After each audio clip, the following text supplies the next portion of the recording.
तो राजा ने कहा कि महाराज ऐसा हो सकता है कि जीव पाप भी करे। ध्यान से सुनिएगा, ये हम सब के मतलब की बात है, क्योंकि हम सब जानते हैं आज के समय में रोजाना हम पाप करते हैं।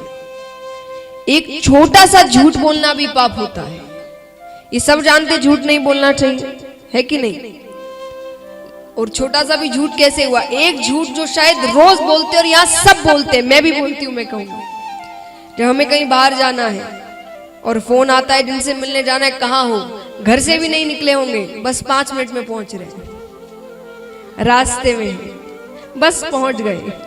ये झूठ तो रोजाना बोला जाता है, तो ये भी पाप होते हैं। मान लीजिए छोटा सा बूंद समान पाप हुआ, लेकिन है तो पाप, इसलिए कहते हैं झूठ नहीं बोलना चाहिए, गलत है। तो छोटे मोटे पाप हम आए दिन करते रहते हैं, ये समय ऐसा है। तो राजा पूछते हैं कि महाराज ऐसा हो सकता है कि जीव पाप भी करे और नरक लोक भी ना जाए? सुखदेव जी कहते हैं नहीं, ऐसा तो नहीं हो सकता, क्योंकि आप ये हो सकता है आपने पाप किया, आप उसका प्रायश्चित कर ले अच्छे से, वापस उसे ना दोहराएं तो दंड कम हो जाता है। आपको जो दंड मिलना चाहिए उतना नहीं मिलता, कम दंड मिलता है। पर नरक लोक तो जाना पड़ेगा, सफाई तो करवानी पड़ेगी। राजा ने कहा नहीं, कुछ ना कुछ तो होगा कि जीव पाप करके भी नरक लोक ना जाए। सुखदेव जी ने कहा राजन, आप पापियों का भी कल्याण चाहते हैं, है एक उपाय है, सुनने में बड़ा आसान। जैसे ही मैं बताऊंगी ना, यहाँ आधे तो इतने खुश हो जाएंगे कि ये तो आराम से हो जाएगा, अब तो कोई चिंता ही नहीं, जो मन में आए करो। करना उतना ही कठिन। सुखदेव जी कहते हैं कि राजन, अंत समय में अगर आपके मुख से भगवान का नाम निकल जाए तो आप नरक लोक नहीं जाते। बड़ा आसान लग रहा है सुनने में, ले लेंगे भगवान का नाम अंत समय में, कौन सी बड़ी बात है। पर अंत समय में इतनी भयंकर पीड़ा होती है, जैसा मैंने आपको कल बताया था। उस समय भगवान का ध्यान दूर, किसी का भी ध्यान नहीं आता मन में। और चलो मान लो थोड़ा होश हो भी, उस दर्द से हम थोड़े निकल भी जाएं, तो तब परिवार वालों के बारे में सोचते हैं। बच्चे से भी मिल लूं, बेटे से मिल लूं, बेटी से मिल लूं, पत्नी से मिल लूं, माता पिता से मिल लूं, सब से मिल लूं। भगवान दूर दूर तक किसी के ख्यालों में नहीं आता। इसलिए कहते हैं जन्म जन्म मुनि जतन कराही, अंत राम कही आवत नहीं। आता नहीं मुख में किसी के नाम। फिर भी राजा परीक्षित पूरी तरीके से उन्हें पक्का हो जाए कि ये सच बात है, तो राजा परीक्षित ने कहा ऐसा कभी किसी के साथ हुआ है? सुखदेव जी कहते हुआ है। कन्नौज नगरी में एक ब्राह्मण रहा करते थे। ब्राह्मण के एक संतान थी, उसका नाम था अजामिल। छोटा सा बालक, वो ब्राह्मण ठाकुर जी के भक्त थे, पूजा पाठ करते, बच्चे को भी ऐसी चीजें सिखाई गई। छोटा सा बालक था, संस्कार अच्छे थे, लेकिन एक बार खेलते खेलते वो जंगल की ओर चला गया। जंगल में उसने एक शूद्र दंपत्ति को गलत कार्य करते हुए देख लिया। बाल हृदय है, छोटा सा बालक बहुत भोला होता है, पवित्र मन होता है, बुराई जल्दी से प्रवेश करती है उसके मन में। तो मन में प्रवेश कर गई बुराई। अब यहाँ समय बीतता है, वो बड़ा हो गया, ब्राह्मण की मृत्यु हो जाती है। और कहते हैं ना, एक अवगुण अगर आ जाए तो वो अपने भाई बंधुओं को बुला ही लेता है।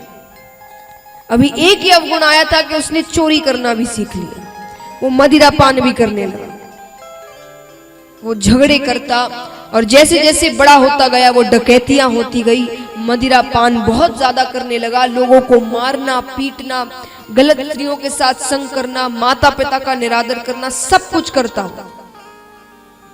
अब डकैतियां करता तो धन बहुत कमा लिया था, बड़ा सा महल बनाया अपना, घर में उसके सिवा कोई नहीं, सब स्त्रियों को वो घर पर लेकर आ गया, उनके साथ ही रहता। कुछ समय बाद उस नगरी में एक ऋषि, वो 100 वर्ष उन्होंने तपस्या की थी, तपस्या करके वो अपने तपस्या से उठकर उस नगरी में आते हैं। वो कौंडल्य ऋषि थे।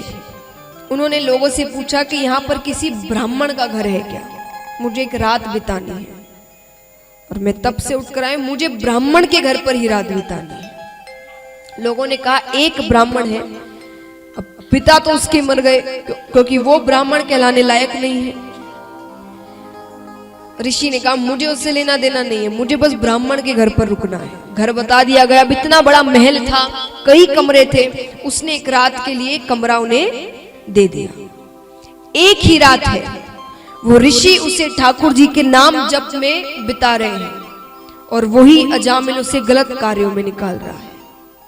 अब रात्रि में ऋषि ने सब कुछ देख लिया कि अजामिल कौन है, उसने क्या क्या किया, क्या क्या नहीं हुआ।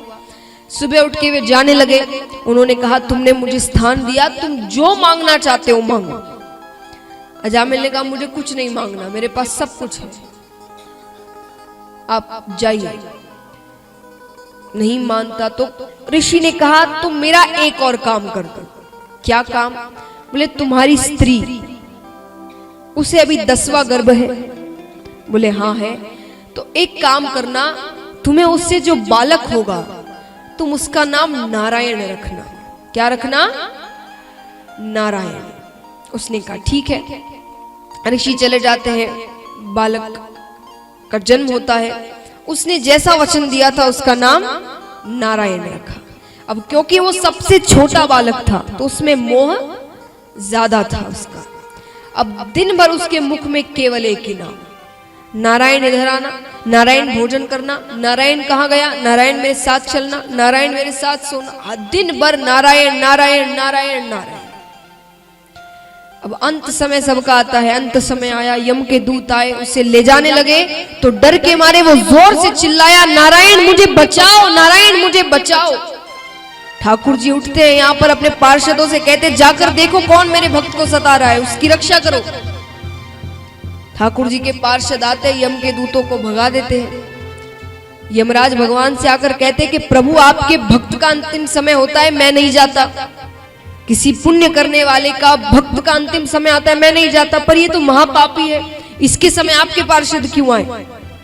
ठाकुर जी ने कहा तुम अच्छे से जानते हो जो अंत समय में मेरा नाम ले ले वो कभी भी नरकलोक नहीं जाता। यमराज ने कहा वो आपका नाम नहीं ले रहा था, वो अपने बेटे नारायण का नाम ले रहा था। ठाकुर जी ने कहा बेटा समझकर, पिता समझकर, पुत्र समझकर, मित्र समझकर, शत्रु समझकर, नाम तो मेरा ही ले रहा था।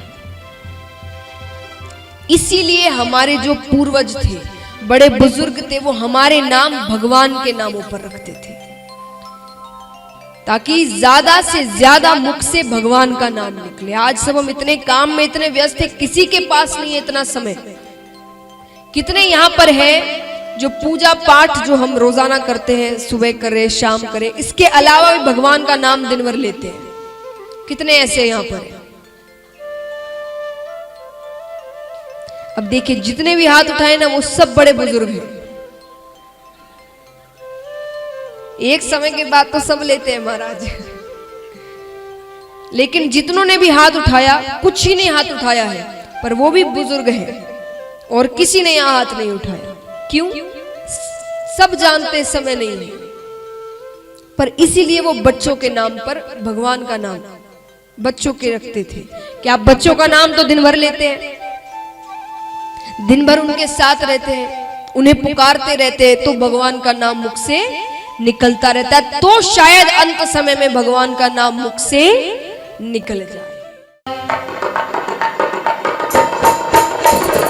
ओम नमो भगवते वासुदेवाय, ओम नमो भगवते वासुदेवाय, ओम नमो भगवते वासुदेवाय, ओम नमो भगवते वासुदेवाय, वासुदेवाय नमो वासुदेवाय, वासुदेवाय नमो वासुदेवाय, वासुदेवाय नमो वासुदेवाय, वासुदेवाय नमो वासुदेवाय, ओम नमो भगवते वासुदेवाय, ओम नमो भगवते वासुदेवाय।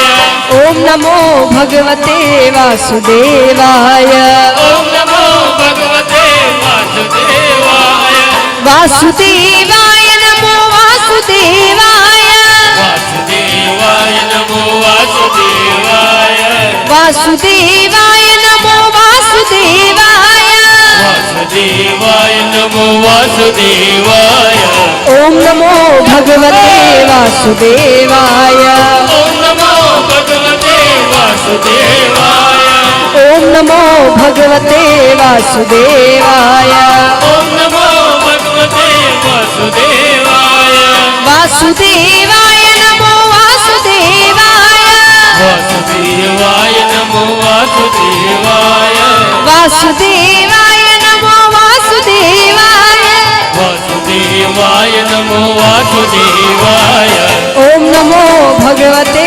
वासुदेवाय ओम नमो भगवते वासुदेवाय ओम नमो भगवते वासुदेवाय ओम नमो भगवते वासुदेवाय ओम नमो भगवते वासुदेवाय